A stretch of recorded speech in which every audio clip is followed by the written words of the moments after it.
Edward, thank you so much for that very generous introduction. Let me thank Roger Rocha, the president of LULAC, and Brent Wilkes for inviting me to be with you this afternoon. Today I want to briefly chat about three major issues facing our country: the need for comprehensive immigration reform,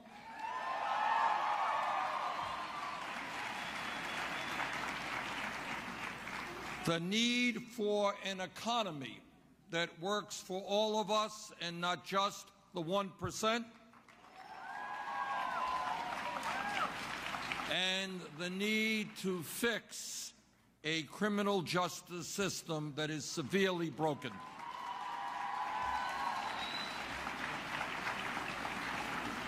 For the past 15 months, I have had the honor of traveling all across our country and talking to immigrant families, and particularly Latino immigrant families. And I have been profoundly moved and struck by the fear and sadness that grips so many in the Latino family. That fear is the fear that at any moment a member of a family can be scooped up in an immigration raid and sent out of the country and be deported.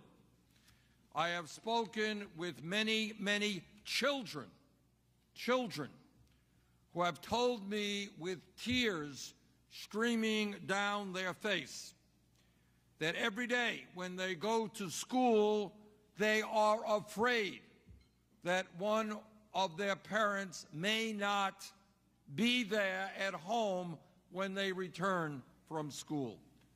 I have seen the sadness of families torn asunder, fathers or mothers or both sent out of the country, having to leave their minor children with relatives or guardians here in the United States.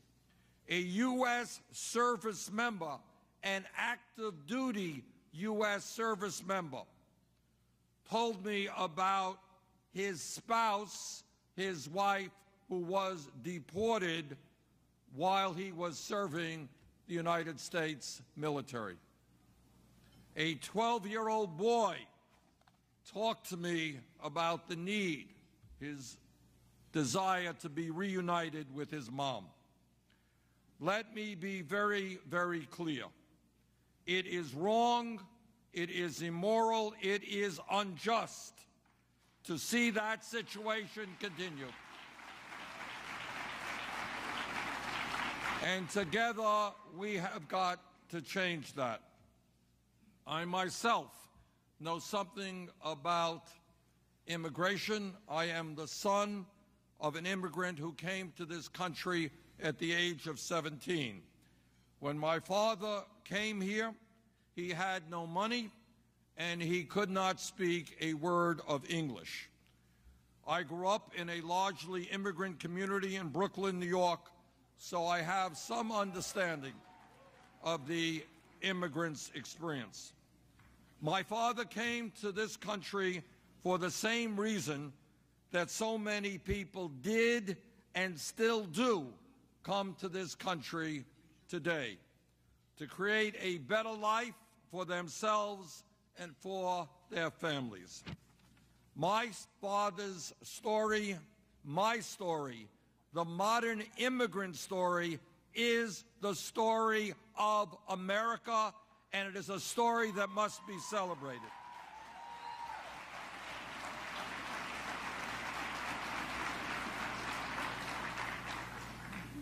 Most of us, I would hope all of us, are appalled by the divisive, bigoted, and xenophobic comments of people like Donald Trump.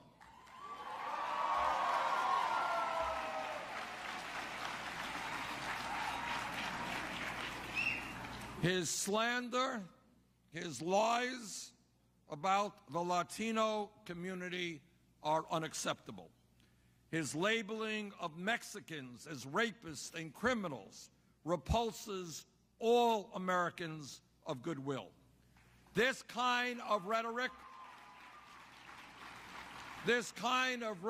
and the policies built on that ugliness must be rejected.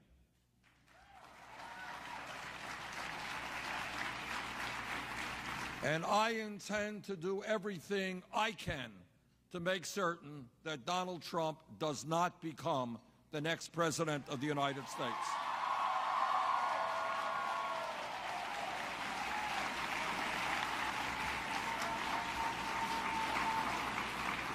The job of the next president in these very difficult times is to bring the American people together, not separate us.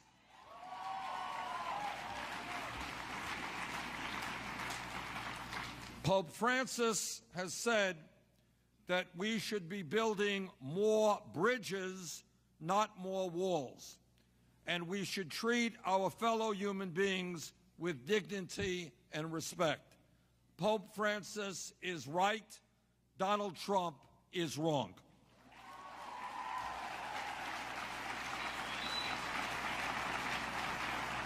We don't need Donald Trump's wall and barbed wire.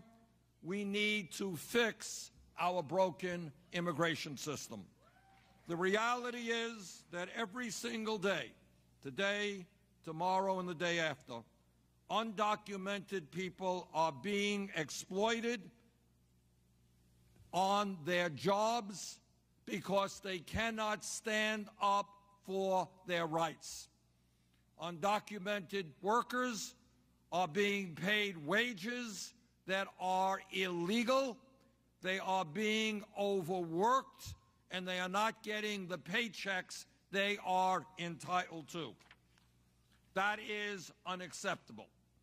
Our immigration policy must be about making sure that every worker in this country has a legal right to stand on.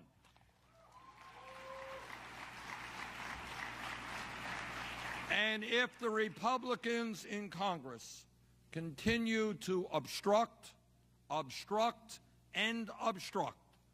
the next President of the United States has got to use all of the executive powers of the presidency to extend legal protections to everyone we can.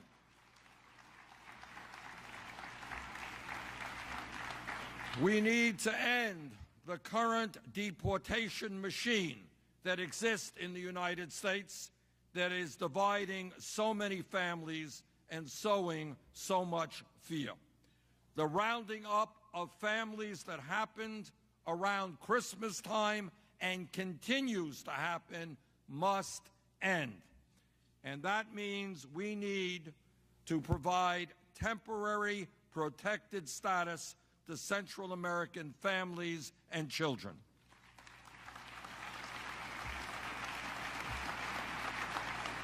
In my view, here in the United States, we must always protect vulnerable people, especially children who come to our border to escape the unspeakable violence that exists in many regions of Latin America.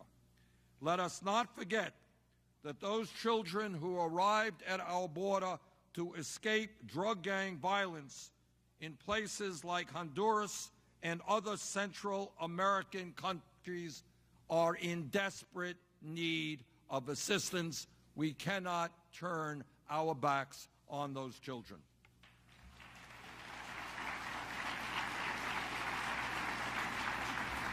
We need to reunite spouses who have been separated by deportation.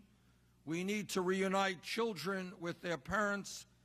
We need to make sure that we have an immigration policy that is based on the best values of the United States of America.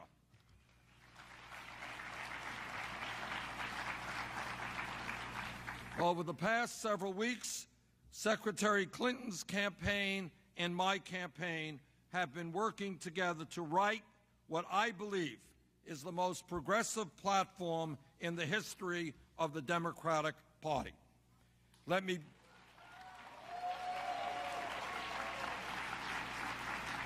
just briefly tell you some of what is in that platform approved in Orlando last week.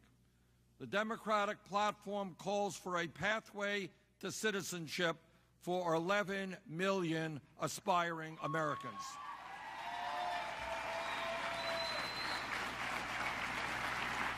That platform calls for Democrats to build upon President Obama's executive actions on DACA and DAPA to include the parents of dreamers.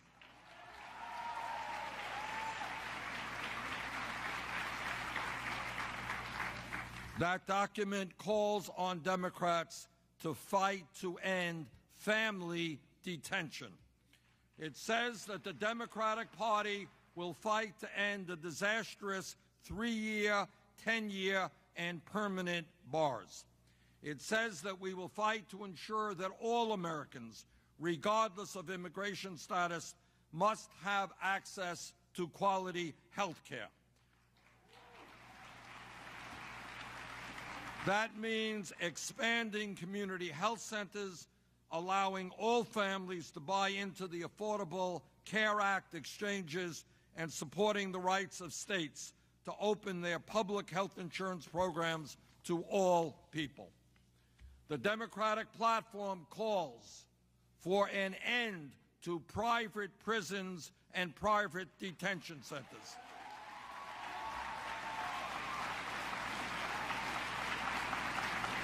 Private corporations should not be making a profit from locking up immigrant families and children. And the Democratic platform makes it clear that Democrats will fight to end inhumane deportation raids and roundups and eliminate all arbitrary deportation programs. So the overall issue of immigration reform is an issue that the Congress must address. If the Congress does not address it, the next president must use all of the executive powers available to, in fact, make that happen. But the crises that we face today deal not just with immigration.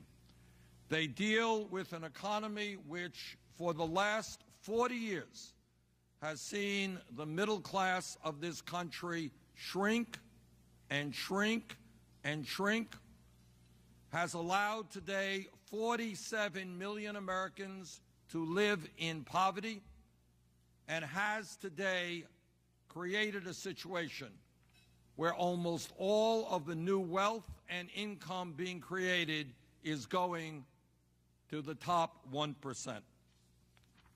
In my view, and we have got to be honest about it, some of you may agree with me, some of you may not, but I think we have got to put the issue of income and wealth inequality squarely on the table and make it clear that something is profoundly wrong when the top 0.1% today owns as much wealth as the bottom 90%.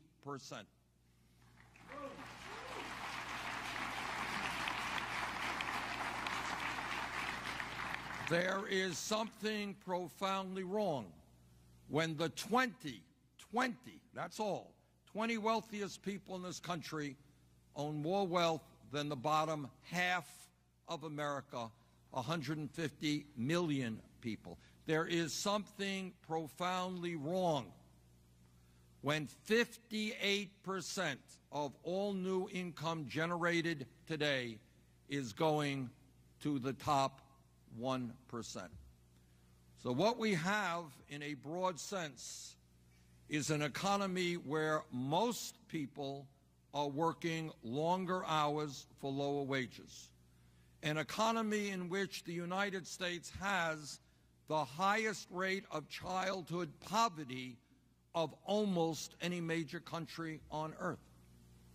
A nation in which millions of senior citizens are trying to get by on $10,000, $11,000 a year Social Security, and nobody can get by on $10,000 or $11,000 a year Social Security.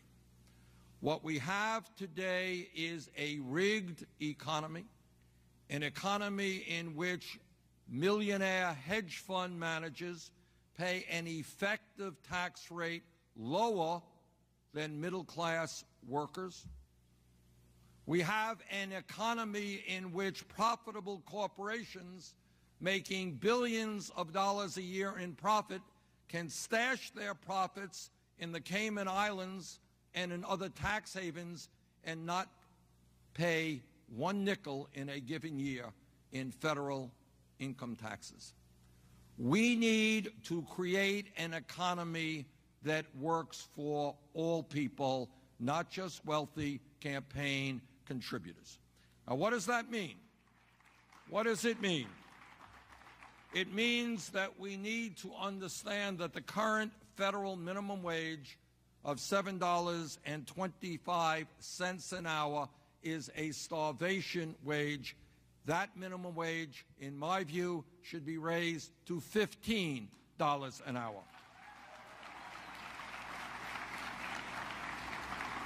It means that we need pay equity for women in this country.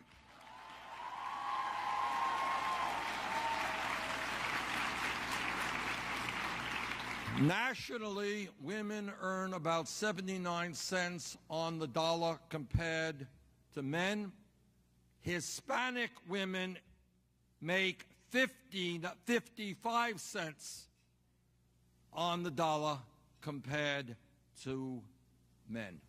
That is wrong, and together we will change that.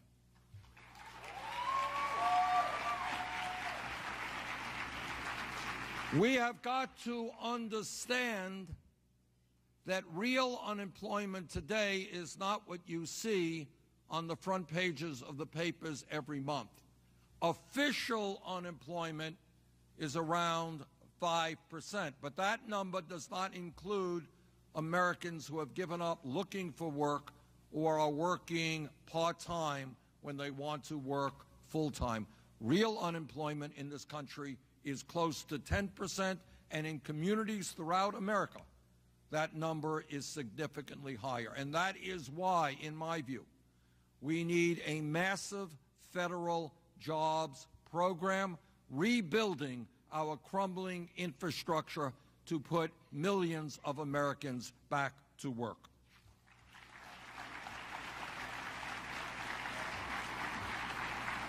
Every person in this room, and in fact every American, should be embarrassed by the fact that our nation has more people in jail than any other country on earth.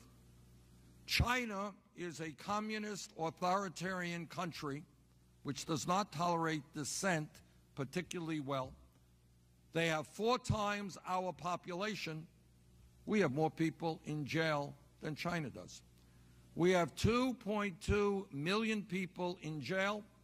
We are spending $80 billion a year to lock people up at the local, state, and federal level. And as all of you know, the people in jail today are disproportionately African American, Latino, and Native Americans. Together, we are going to end that disgrace, and together we are going to bring about major reforms in our criminal justice system.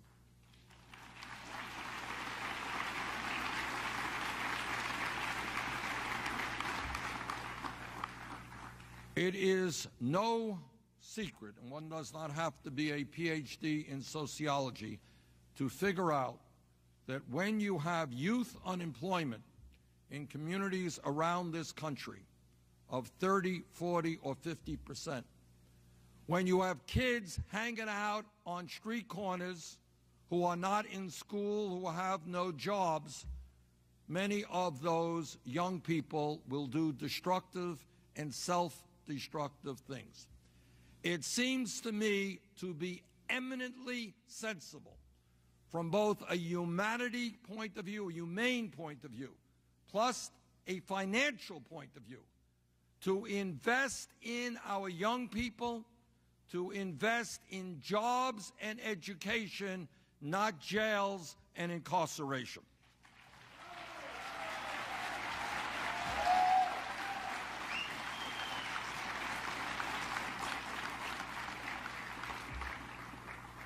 And when people do serve time in jail, we have got to make certain that when they get out of jail, there are opportunities for them in terms of jobs and housing and education so they can be reintegrated into civil society and not end up back in jail again.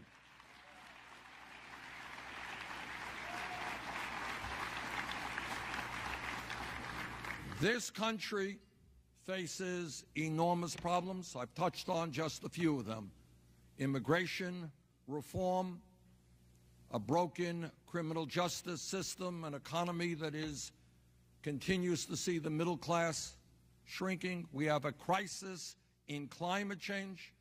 28 million of our people have no health insurance. Many more are underinsured. Hundreds of thousands of bright young people, including many Latino youth, are unable to afford to go to college, and others are coming out of school deeply in debt. And all of this is happening in the richest country in the history of the world, which is what we are today. Our job is to stand up. Our job is to fight back. Our job is not to allow anybody to divide us up. Our strength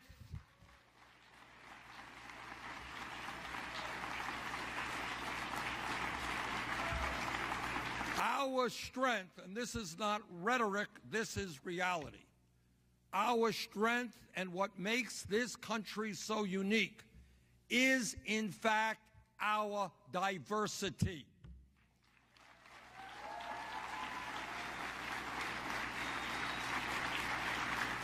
And when we do not allow demagogues to divide us up, but when we come together as black and white and Latino and Asian American and Native American, when all of our people come together, there is nothing that we cannot accomplish.